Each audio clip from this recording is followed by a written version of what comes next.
मित्र 4-5 दिवसापूर्वी लोकसत्ता ऑनलाईनमध्ये एक बातमी वाचण्यात आली होती. ज्यात असे लिहिले होते की ढोल ताशा वादनामुळे जडते कायमचे दुखणे. तर मला वाटलं थोडं आपण या विषयावर बोलावं.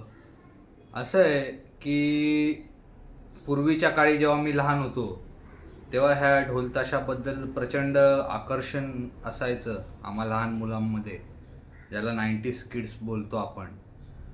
कारण हे आपल्या कोकण भागामध्ये म्हणजे कल्याण डोंबिवली भागात तरी असे ढोलताशे वाजवणारे कोणी नव्हते.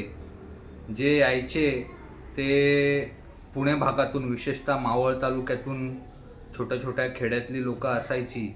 आणि मग ते एक टेम्पो भरून ते लोक यायचे आणि गणपती विसर्जनाला किंवा देवी विसर्जनाला त्यांचा तो एक ढोल-ताशा पथकाचा परफॉर्मन्स असायचा 8-10 तासाचा मिरवणुकीचा. तर अशी ती एकूण सिस्टीम होती. ज्याच्यामध्ये वाजवणारे हे अत्यंत म्हणजे सामान्य शेतकरी लोकं असायचे आणि ते सामान्यपणे ढोल वाजवायचे. पण आता एक वेगळं स्वरूप ह्याला प्राप्त झालेलं आहे. विशेषतः मागच्या काही वर्षांमध्ये तरुणाईमध्ये याचं प्रचंड आकर्षण निर्माण झालेलं आहे. आणि डोंबिवलीसारख्या ठिकाणी किंवा पुण्यासारख्या ठिकाणी तर असंख्य पथकं या ढोलताशावाल्यांची आहेत.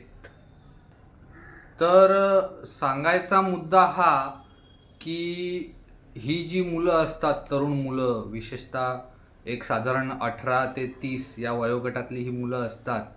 आणि म्हणजे एनर्जीने अत्यंत भरलेली मुलं असतात. म्हणजे जे ढोल वाजवताना अगदी त्वेषाने वाजवतात आणि ध्वज नाचवणारा त्याच्यामध्ये एक असतो. ढोल वाजवणारे पण अगदी अंग वाकडं तिकडं करून ते ढोल वाजवत असतात.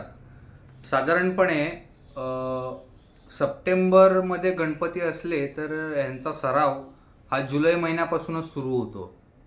तर असा हा एक 2 महिने 2.5 महिने चालणारा ह्यांचा सराव असतो आणि रोज एक साधारण 1.5-2 तास हा सराव चालतो. तर आरोग्य तज्ज्ञांनी असे सांगितले आहे की त्यांच्याकडं काही हे ढोल वाजवणारे जे तरुण तरुणी आहेत ते वेगवेगळ्या आरोग्य समस्यांसह येत आहेत. ज्याच्यामध्ये मुख्यत्वे पाठदुखी हा प्रमुख त्रास आहे. कारण हा ढोल एक 12, 14, 15 किलो वजनाचा असतो आणि मग ते वाजवताना जर तो सरळ वाजवला तर त्याचा काही प्रॉब्लेम नाही. परंतु अगदी म्हणजे जी आपली पाठ आहे तिची जी अशी मूव्हमेंट असते ती अगदी म्हणजे पूर्ण मागच्या बाजूला झुकून जो एक ढोल वाजवण्याची एक पद्धत आहे, अनेक रील्स तुम्ही बघितले असतील सोशल मीडियावर. तसं केल्यामुळे ती आपल्या पाठीच्या मणक्याची एक नॉर्मल पोझिशन नाही. जे नॉर्मल पोझिशन आहे त्याच्या ती अपोजिट पोझिशन आहे. त्याच्यामुळे आपण जर साधा आपलं बोट जरी एक असं उलट्या दिशेला मोडलं, असं वाकवलं तर बोटाला किती त्रास होतो.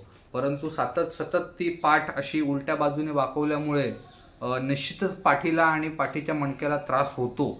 त्याचबरोबर सतत ढोल वाजवल्यामुळे मनगट दुखणे, कोपर दुखणे, विशेषतः टेनिस एल्बो हे जे म्हणतात, जी लिगामेंट इंजुरी असते ती ह्याच्यामध्ये होण्याची दाट शक्यता असते. तशी रुग्ण पुण्यातल्या डॉक्टरांना आढळले आहेत. त्याचबरोबर सतत उभे राहिल्यामुळे हातापायाला सूज देखील येऊ शकते.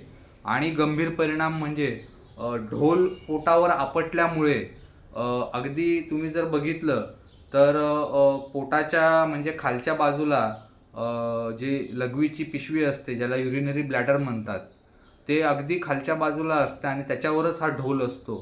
त्याच्यामुळे त्याला देखील इंजुरी होऊन त्याच्यातून लघवीतून रक्त येण्याचे पेशंटसुद्धा पुण्यात सापडले आहेत, असे तिथल्या डॉक्टरांचे म्हणणे आहे. त्याचबरोबर ह्या ढोलांचा प्रचंड आवाज गोंगाट असतो आणि बहिरेपणा किंवा एक कालानुसार ऐकण्याच्या क्षमतेमध्ये कमतरताही नक्कीच येऊ शकते.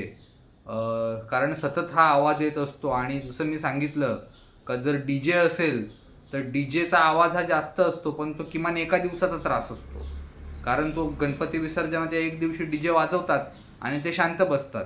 पण ढोल ताशा जर तुम्ही पुण्याच्या नदीकिनारीच्या भागात गेलात तर संध्याकाळच्या वेळेला तिथे एवढा गोंगाट असतो आणि ते म्हणजे सतत त्यांचे 2-2.5 महिने ते ढामढूम त्यांचं चालूच असतं.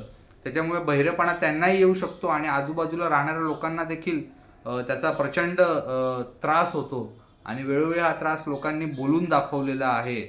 त्याच्यामुळे तरुणांना माझं हेच सांगणं आहे की बघा, ढोल ताशा वाजवणे ही तुमची हौस असू शकते,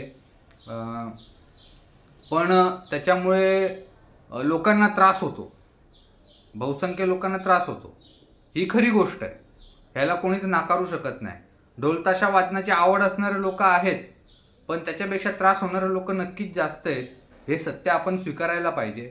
आणि जर तुम्ही ढोल ताशा वाजवत असाल तर किमान स्वतःच्या आरोग्याची काळजी घेऊन एक नॅचरल बॉडी पोझिशन मेंटेन करून ते वाजवावेत असं मला वाटतं.